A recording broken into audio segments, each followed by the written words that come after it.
Hey guys, this will be video 40 for the Gibson Les Paul Custom Restoration, the Gibson Custom Les Paul Restoration. And I'm going to cover primarily more about painting, paint touch-up, tinting lacquers, and comparative work like old binding versus replacement, etc., etc. So um, I don't think it's going to be a very long video, but it's going to be pretty much very general. So I made a small point list here to follow, and basically, video. Obviously, it's video 40. I'm not sure if I mentioned that. Uh, Basically, what we're doing, we're crossing the finish line, or we're attempting to. So, and what's going to happen when you start seeing the finish line come into view?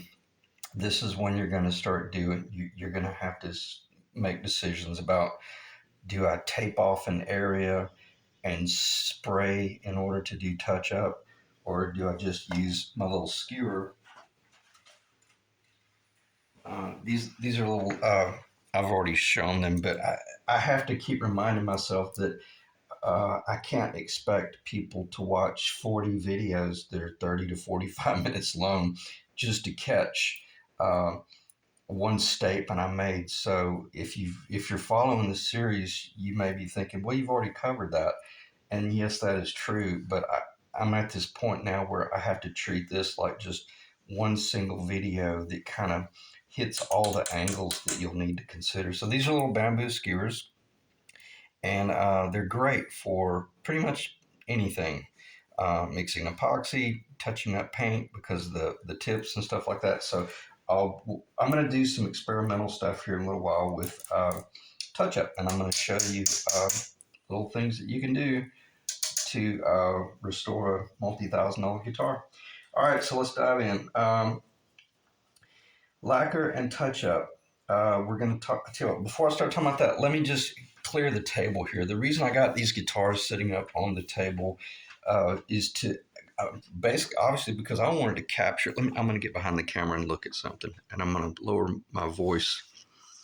I primarily wanted to see what my old vintage Yamaha binding looks like on camera compared to, we've all seen the Les Paul. We pretty much know it by heart now.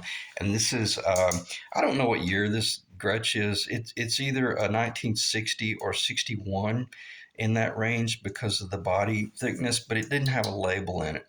It's probably a 6117 or 6119, but I'm not going to go into that. I will say this: the binding on the left, that's original, and some of this binding here, but this binding on the top, I replaced that and just did some artificial tinting to kind of match that.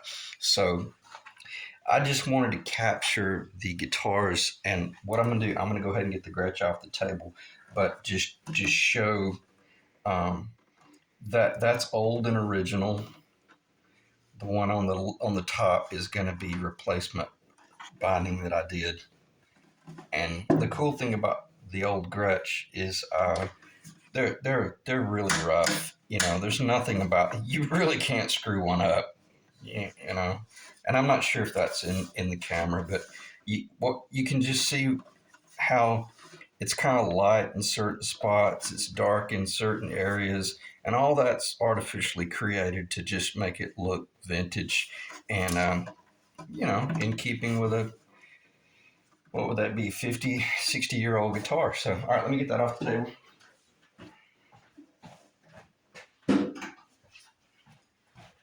And this is where it's really going to come into play.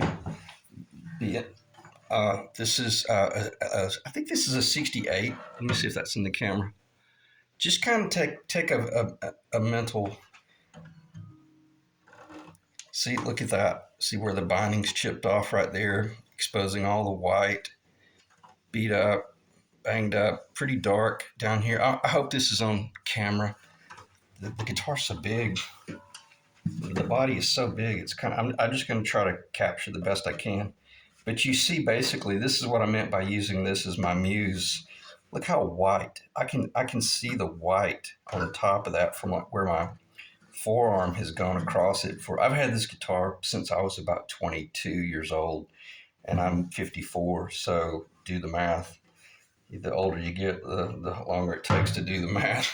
So uh, anyway, this is my muse, and if you, this is why I drive home. I always use white bindings because any vintage guitar, it's going to truly see where my thumb has been hanging on that. Is that in the camera? That should be in the camera, and I hope it picks up the true white and not. I hope it doesn't just bland out and show all dark yellow gold.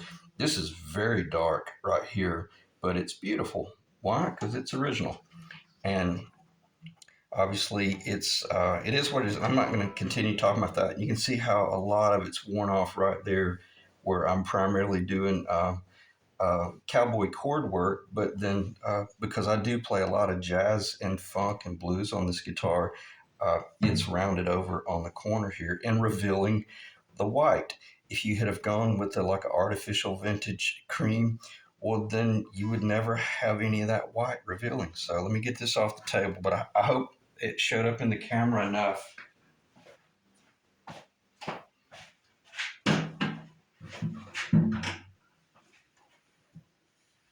Let me just put this on the floor. All right, I hope it showed up enough in the camera to kind of drive home the fact of what a truly authentic 50-year-old binding looks like. And that is ambered. That's naturally ambered lacquer. Did Yamaha tint the lacquer from day one? They might have tinted it just a little bit, but probably not that dark. Probably not that dark. So, all right, let me get back on point. Let me look at we're at 7 minutes, and we've got a guitar setting in front of us. And the reason I didn't shoot the amber last night is because, again, I got thinking. This is not going to be a digress. This is. I was looking at the body, and I was considering leaving all that paper in place, and just working around it. And even I got confused about what I had done and what was original. So I went ahead and stripped it. And I kind of went back to square one and asked myself, what does it need in order to be finished? And it needs a little bit of black touch up right here. It needs a little black touch up right there. A very small amount of black touch up right there. A very small amount of black touch up there. And the reason I say this, we're looking at the finish line, but we're still running. So does it need any more black touch up here or there? Yeah, and actually I sanded a little bit too much, so I got to do a little bit of black touch up right there. I hope I remember that. And I say all that to say this. This prompted the ability for me to start talking about truly working with lacquer and what it is that you'll want to know in order to not have to tape this whole thing off just to spray this little area here. We're going to do this just by dripping lacquer on the surface and letting it dry. And it's doubtful that it'll be dry enough to sand by the time the video is over, but you'd be surprised how quick the stuff dries if you're going really thin. So let's start doing some lacquer touch-up. Now, okay, so you got your lacquer that you've poured over into your little glass jar, and it's clear. And you're sitting there looking at clear lacquer, and according to how much you've done, I think hopefully you've already watched the video before, but you'll want to collect your colors in either the original little jar that came from your Preval or Prevel, whatever the little canister is called, and you're going to start with a clear lacquer, and then you're going to come in and take your I'll use the other one. Well, I thought I had one that was already dark. Got a Hobby Lobby. I say we're going to paint our guitar black. We've got our clear lacquer. Don't use the squeeze bottle because it can be a little bit messy. I'm going to try to keep that off of my beach towel there. But you'll take the that should be on camera. Just go down in it, put a little bit on the tip. I probably went down into this resin. Uh, if I had this canister half, if two thirds full of lacquer, I probably put about 4 to 5 of these dips in the mix. Now, before I do this, and I hope I don't spill this, let me see if I can get under control here. Let me just hold it. This is all right. This is pretty important. If you do 1 or 2 dips and you start, let's see, just go with 1 shot first, and then it's okay to shake this. Not going to hurt anything. What are you looking for here? I'm looking for viscosity. I guess would be viscosity, or coloring the tint of the black. And the way you can tell, if this was an oil-based aerosol rattle can in glass, and let me make sure this is closed. That'd be a nightmare if it blew open and got all over the guitar. If you did this with an oil-based paint, that glass wall would be black probably for at least 5 minutes before it ever ran down and really started getting clear again. So I'm showing you what I'm doing. I'm showing you a viscosity or color tint test. Let me get behind the camera. Sorry.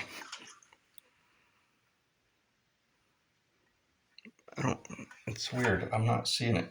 It may be the light may be reflecting off the glass. Oh, I'm holding it too close. My bad. See how quickly the lacquer ran down the wall? That's a good way to test whether you've got enough tint or too much. Because if you do this and this glass turns clear just like that, well, you're going to be spraying 25 coats in order to get it to turn black. So what do? Well, you add a little bit more. And now I can go back to where I was. And that's way too much because I let it just sit in there. But what I'm about to do is do drip work.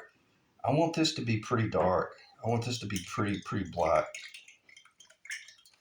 And this may be a long video that's about just general conversation about tinting lacquer, but you know, this is stuff I didn't have anybody explaining to me how you could do this, and what are the limitations. When is too much, in other words, because on my pen, when I made the mistake, I didn't tint enough and I had to spray too many coats of white.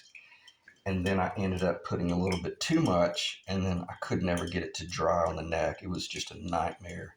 When I was right there at the I thought I was at the finish line, and I ended up having a lot more work to do. Now, the good thing about the lacquer is it'll eat that resin off of that skewer fairly quickly. And I got to be real careful here because I just noticed I'm making a little bit of spatter.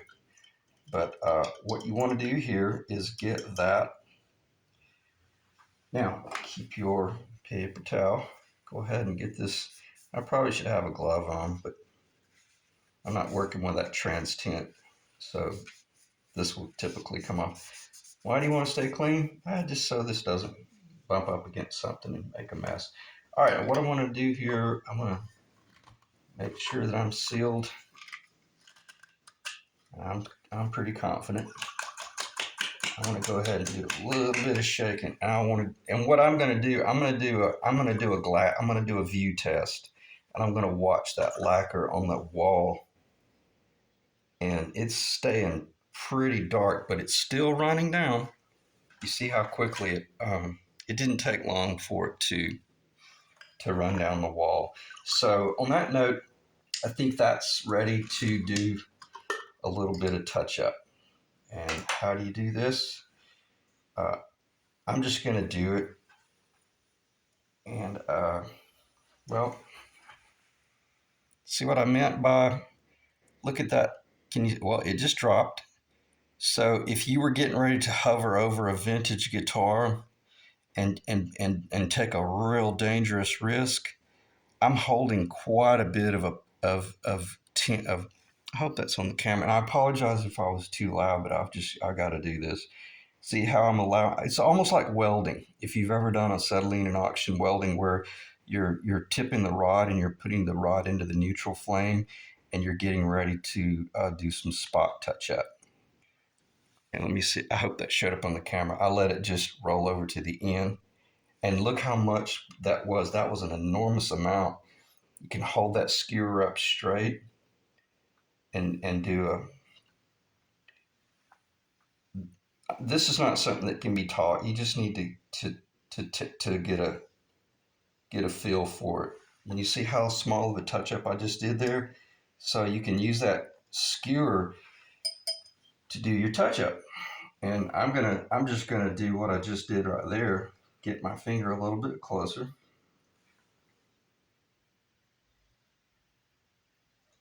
Spread it out a little bit thin so it'll dry. You don't want it to be you don't want it to be so thick that it takes 24 hours to dry. And I'm not contradicting what I said. Well, maybe I am contradicting a little bit. I mentioned that when you do touch up like this, you need to let it dry for a minimum of about 12 to 24 hours. Yeah, that's true. It is. But I'm pretty confident that I'm not going to be able to sand this in 5 minutes. But I just want you guys to see how. And the cool thing about me adding that additional black, I didn't add so much that it wouldn't ever dry, but I added enough to make certain that it does cover. I don't want to spend all this time only to look down and go, crap, it didn't even cover up you know, the area that's damaged. And like this right here, that was a fairly large spot where the sandpaper went through. So I'm going to do it a little bit deeper. And then I'm just going to set this guitar to the side, and I'm not going to be able to touch up the headstock. I don't want to show it because I don't want to move the guitar for a second. I can't. You're going to have to do this in stages because of gravity. That's a flat surface, so let's do all the flat touch up. This lacquer will dry enough that you could start moving the body on its axis, but as of right now, we need to just leave it alone. And you can, just like you're welding, stick your rod down into that puddle of paint and pull it over a little bit. It's pretty thick. Now, what's going to shock you is you're going to think, oh man, you're going to have this puddle that's projecting off the body by, you know, a massive mill thickness. No, this lacquer shrinks. I mean, unbelievably. And you'll come back tomorrow or 2 hours from now or whenever, however long it takes it to dry, and it will have melted into the lacquer below it, and it will have, I don't even know where it goes. It just disappears. It's bizarre. So don't worry about having a little, not a massive puddle, but a little bit of a hump there. All right, let me stop talking about that. But what I am going to do, I don't think there's any reason to have the guitar on the table because I'm probably gonna start talking about what am I gonna start talking about? Trans tints and how to use the tints and all that jazz. So I'm gonna keep the guitar very flat.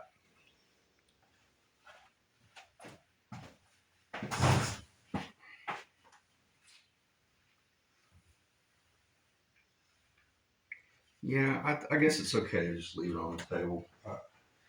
It's not like I'm gonna be making a mess. But I like the idea of this video is about a Les Paul, so let's keep it in view and let's enjoy the guitar. All right, let's.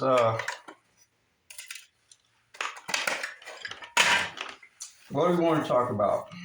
Let me talk about Trans Tint first. Trans Tint is a pretty cool product. It's amazing. And you can get this online. It's about $30 for this amount if you buy it online. Or you can go to your local Woodcraft, and I think it's about $23, $27. I'd pay $150 for it. It's amazing what you can do with this stuff. Any color you can imagine, any color you've ever seen in a real cool guitar, whether when they started doing the blues and the greens and the funky reds, this is probably what they were using. Unbelievable product. And you saw me mix it into the amber into the lacquer yesterday. They make a vintage amber, and the vintage amber is a little bit more in line with like if you're doing a Gretsch, where they're kind of like a pretty deep orange amber. But the honey amber is really good because it almost is more of a lemon-esque, honey-esque color. And Trans Tint, you can mix this into water. And this is where I'm going. This is what's so amazing. And you could, okay, yeah, let me talk about this. This will help you understand why I brought this up. My 59 replica arch top, I'm going to do the top, and it's going to look like it's 60 years old when I finish the top, or the whole guitar for that matter. But you take just water, and you take your honey amber Trans Tint. I can't remember how many, maybe I wrote on there. No, I didn't. Quite a few drops. There was probably about this much water in here. Oh, maybe a little bit less. And I just started testing. And let me do this. It won't take me a second.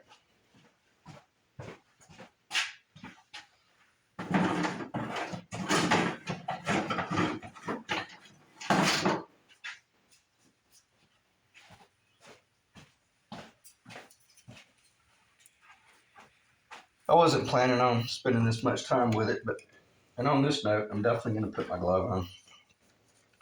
Is this in the camera? That's a piece of figured maple, and that came off of my 59 replica. And let's just see what water and Trans Tint honey amber does.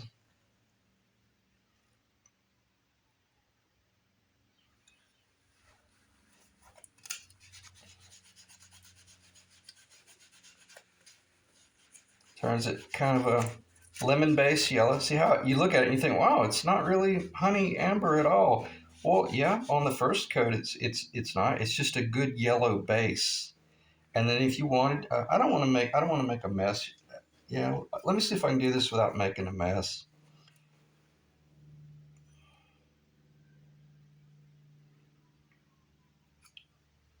Okay, you see how you saw the honey. And here's what's cool. Look at the, oh no, I'm sorry. I thought that was if this wood had have had a scratch or a scar in it, that would have soaked into that scratch. And we could go off into the world of relic work, which I don't want that to be in this video. I just want you to see, I'm so glad this happened. I want you to see the bar none absolute hazards of what will happen if you get into end grain.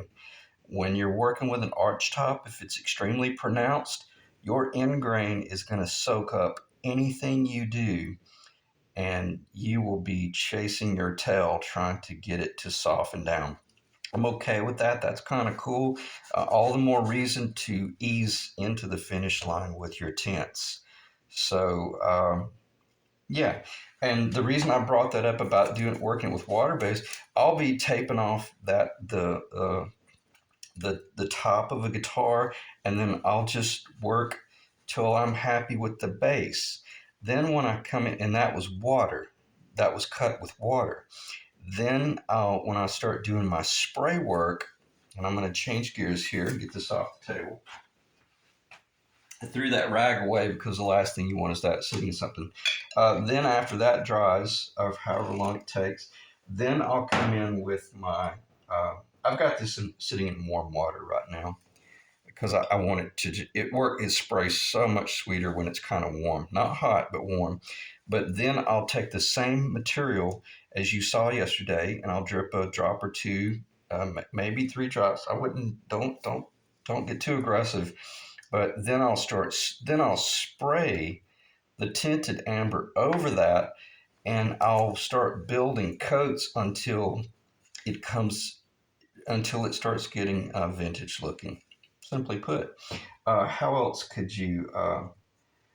You could also, rather than mixing it in water, you can mix it in denatured alcohol and work with it in denatured alcohol. And I can't remember the difference. I haven't used denatured alcohol in a long time, but just be careful about chemical. But I do know that you can put it in denatured alcohol. I wouldn't doubt it if you could cut it into the 91% alcohol and use it like I just used it. But water works well, and water's safe. Excuse me. Water's safe and easy to work with. And then obviously, because we're working with lacquer, I'm about to do some testing with putting it on binding and see what happens. Before I go there, I'm going to leave the binding there so I don't forget to do it, but I'm going to transition into other tints as well. Well, we know that I've already shown you how to use the black. Well, you can do the same thing with a white. And I got this from, I'm sorry, I keep wanting to say Harbor Freight, Woodcraft. XOL. I have no idea what this is. I think it's from Germany. Uh, I've literally had this forever.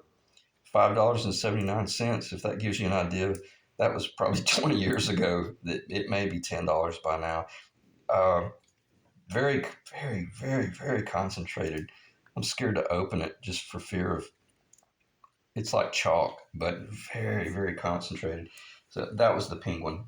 Uh, oh, and I'm glad I thought of and I'm glad I'm not working from Pointless because I would have forgotten.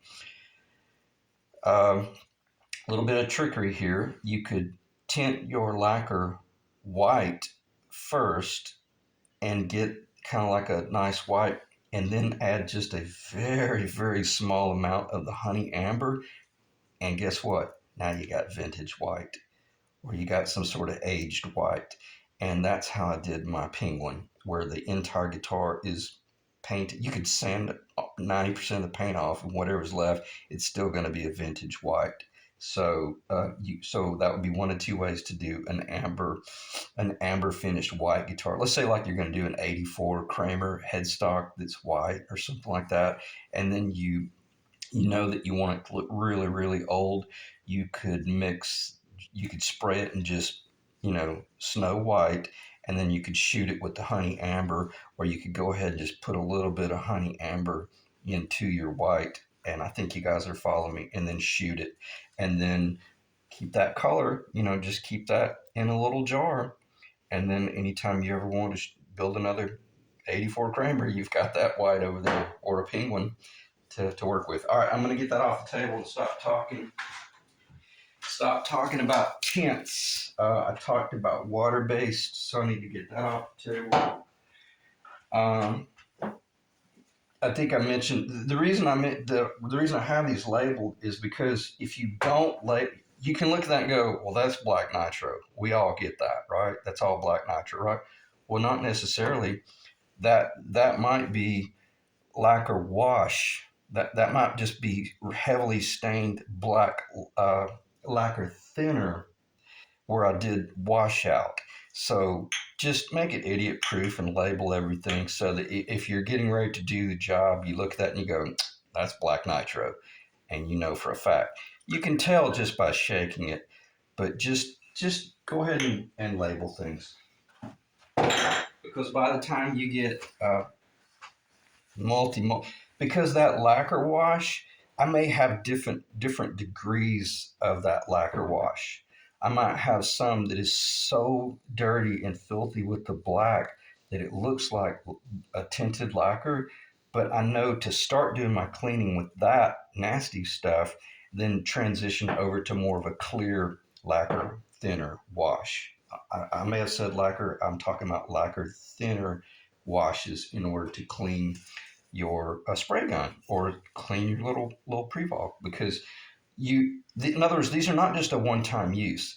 You could pull this canister out and just go and spray, you know, just that one little corner, and then take your lacquer wash. And I'm glad I thought of this. I would have forgotten. If you know for a fact you just sprayed black lacquer in that, and then you take your lacquer thinner wash and you drop this in and you're getting ready to clean it out, just spray that first shot back into your true black lacquer. Why? Because, man, I'm cheap or I'm frugal. You call me whatever you want. I don't waste anything. This stuff is $100 a gallon. I don't want to waste it. And I didn't mean clean the whole gun out into this, just that one or two shot, because you know that what you're clearing out of that canister or that power head, the power unit, is pure black lacquer. Not much, but enough to, you know, not be wasteful. All right, now I can get that off the table, and I'll leave that because I may talk about it. I may talk about it a little bit more, but I don't think so. Do I need that? I'll just leave that up there. Talked about water, denatured alcohol, or straight into the lacquer. That's a given. You've already seen that. Binding test, lacquer touch-up, etc. Let's see what we got here. I'm kind of curious. This is just straight, pure white binding. So, I'll give you an idea. This lacquer, you could probably let it sit in there and soak a little bit. And I'm curious what that's going to look like on camera. I'll see if I can look around. I can't really see it because I don't want to risk dripping that all over my towel. But what would happen? That's what the binding would look like if you sprayed it with a fairly heavy coat, like your first coat. And what's going to happen with this lacquer, the amber lacquer, the exact same thing that happened with the black tinted lacquer. This is why I love the lacquer. It will act like a liquid sandpaper, or we used to use what's called wheel bond when you were getting ready to paint cabinetry or something. Or any sort of wood, you wipe it with a wheel bond and it kind of opens up the pores of the old paint and allows the new paint to bond. I don't know about a molecular level, but I don't, probably not molecular, but it allows it to really grip. But when you're spraying the lacquer, and if the video ended after this, or I don't want to talk about brushing lacquer because you only get to do one coat with a brush. You can't brush a guitar body with lacquer. You could put the first coat on, but it's going to be a mess. You're going to spray this, and then before I digress, the lacquer will melt into whatever it is your previous coat, and I could probably wipe this.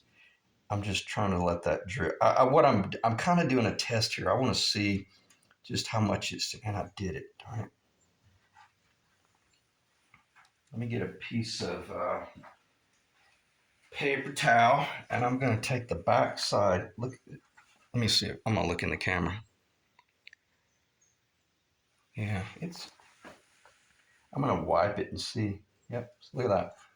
I just wiped it, and it barely lost its amber. Why? Because it melted into that ABS, and you don't want to keep wiping it. But I'm just doing that as a test. I'm just going to let that dry, and that'll kind of give me a gauge of my start. I'll put that up there and see. I hope I'm not in the camera.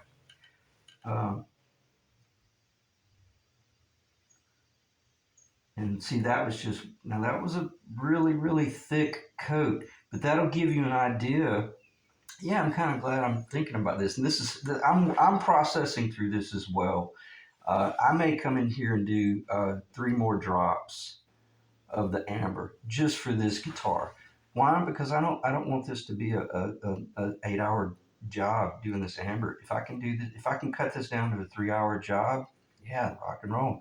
Because I'm not doing a real gentle, sweet honey amber like it's a new guitar that I'm just knocking off the white edge. So I think that was some really good information there, and it shows you how chemicals react to your ABS. And on that note, let me see if I can just find some.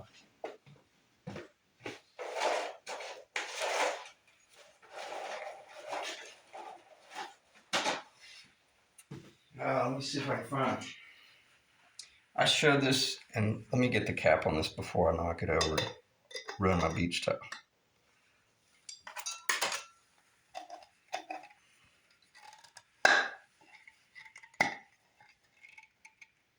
It must not be the correct cap for that jar. All right, so this is from All Parts. This is the binding that I used on my 59 replica, which I do like.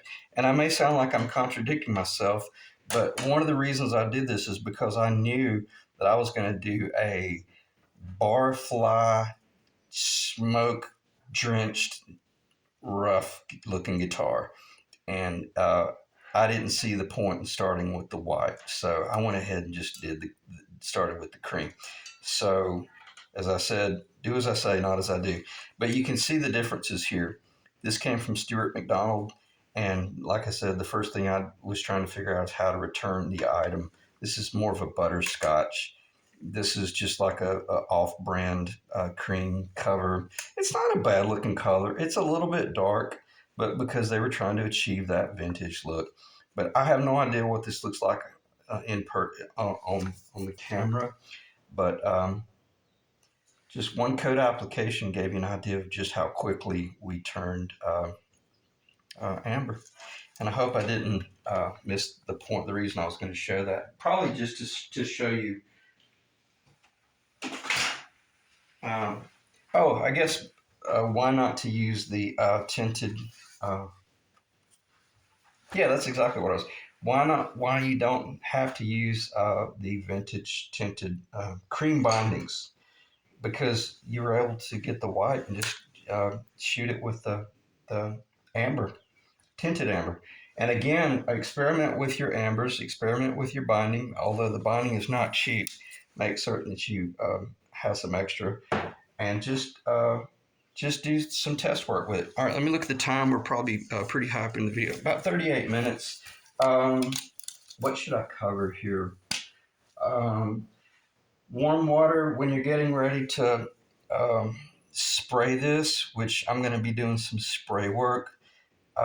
You just want it a little bit warm, and I hope I didn't forget this, but I hope I clarified it when I was talking about cutting the lacquer. If I did, I'm just going to repeat myself. They say that when you the baleen lacquer,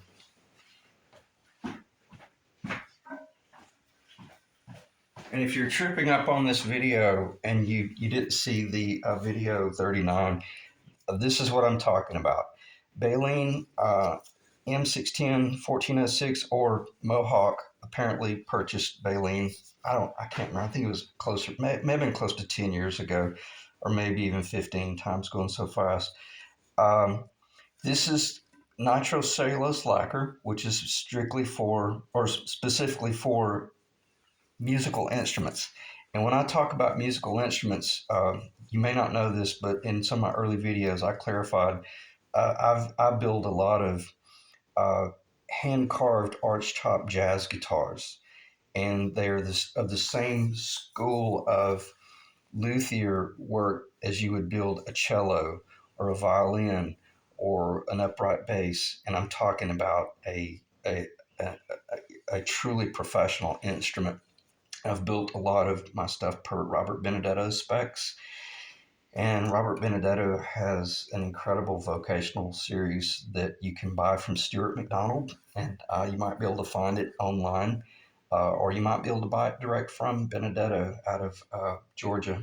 His offices are in Georgia now. But anyway, long story short, this stuff is designed strictly for archtop musical instruments, and I guess any acoustic as well. But why? Because it needs to be able to move and not crack. But it needs to be incredibly resilient and hard. But it needs to be extremely thin. Just the last thing you want is anything building up like a polyurethane, which is really thick.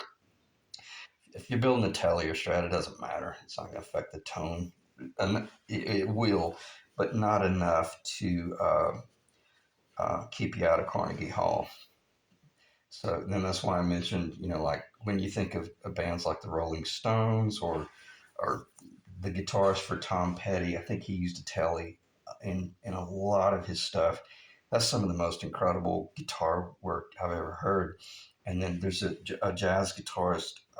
Oh wow, I think his last name is Green. He's passed now, but every bit of his work was done on just a stock Telecaster.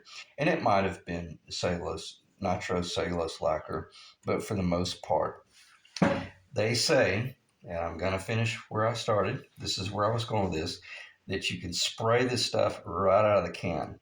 I disagree. I think you need to cut it, and I'm going to go through this very quickly. You're probably going to end up spraying close to 10 to 15 true coats, if not 20 coats of lacquer on your musical instrument. And every coat needs to be very thin. Don't try to paint the guitar like you're painting a lawnmower. This is a high end work. It's going to be multiple coats, and you're going to be sanding in between. Every second or third coat, you're going to want to knock off some of the sheen or hit it with a razor blade. But they say you can spray straight out of the can and warm it up a little bit, it'll spray better. But I personally think that's too thick. And my first spray, I cut whatever amount of lacquer I have in there, I cut it about 20% with lacquer thinner. And then most of my lacquer spraying from there on out, I'll have it cut between 20 and 30% with lacquer thinner. You could use an acetone, but I'm not sure the chemical difference between acetone versus lacquer thinner. They're both oil based or petroleum based, so I don't see where it would be a big deal, but don't quote me on that. I may be wrong. I always try to stick to the gun and just use lacquer thinner. Then and don't try to cut with alcohols and stuff like that unless you're a pro and you know how to do that stuff. I don't. I'm not that good. But where I'm going with this, when you get up to your truly finished, when you're getting ready to shoot some of your final coats, and even I don't think that it's on the label anymore, but I remember on the old Baleen label, or maybe it was Benedetto that explained it, you can cut your lacquer like 50%. And I mean, it's like water. And you better know how to handle your gun. You better be prepared because you'll get runs very very quickly, and you'll literally destroy your all of your spray work. But your last coat, and let me back up. If you're good with a gun, you've done a lot of spraying, cut it about 40 or 50%. Why? Because we're going to spray it fairly wet, and we want all this finished work to let everything to level out, especially if we're building a multi $1,000 guitar that we want it to glow like a brand new Ferrari. Then you're going to want to cut that lacquer about 40 or 50% so it'll melt in and just level everything. So I'm going to stop talking about lacquer because I'm first off, I'm not qualified to be telling you how to paint and how to work with that stuff. There's probably a lot of videos out there by guys that are far more knowledgeable than I am, but that's the product you'll want to use. And you might think, oh man, it's $25 a quart. I can do more with this $25 quart of product that was designed for a violin, a cello, you get it, for a musical instrument than I can with a can of, really high quality oil based aerosol rattle can. So stay away from that stuff unless you're Eddie Van Halen. You know, he did it and it worked. So anyway, I think you guys get my point. I'm trying to make certain that this video holds your hand up to the point where you realize, just if you're gonna put oil in an engine you just spent $10,000 building. Well, man, let's put oil that's $12 a quart, because we don't want to risk. You see what I'm saying?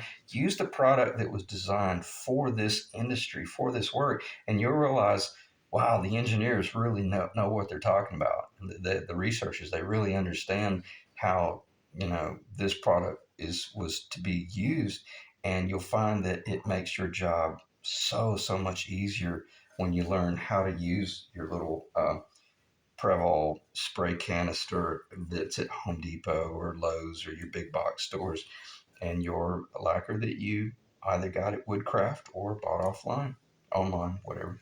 So I don't really think there's anything else I need to cover with that stuff, and I just wanted to go off the rails there and talk about that stuff. Let's take a gander. Let's take a look at this and see. I hope this shows up in the camera. Let me get behind the camera, and I'm just going to see if I can get it up in the.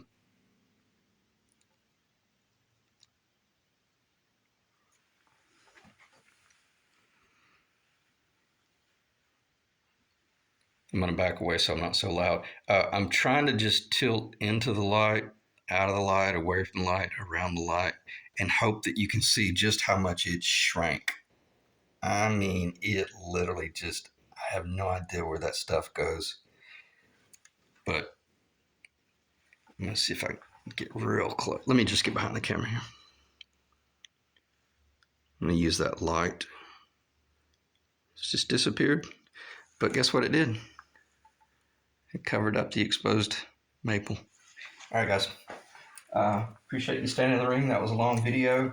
But man, if I was getting ready to do some true finish lacquer spraying and or sealing on a guitar, this video would be priceless, because I think I, in a cowboy fashion, just kind of hit it from a lot of different angles. And one thing I did not mention, and I'll hit this briefly, I went ahead and just stripped all the paper off. And I don't even know if I've shown the guitar. I just went ahead and stripped all the paper off so I could see what I was working with. And because I realized I couldn't remember. Honestly, I couldn't remember what I had done, what I had not done. I had to expose it. And by pulling that paper off, I realized, wow, I still got some small touch-up to do here that I had forgotten about. So anyway, on that note, I will finish the video right there. And I really don't think there will be anything else that I'll be discussing about this guitar. The next time you see it, it should have the amber spray. I'm actually getting ready to shoot the amber right now. So because I've cleaned it again with the alcohol and then washed it with clear water, and it's ready to spray. All right, thanks.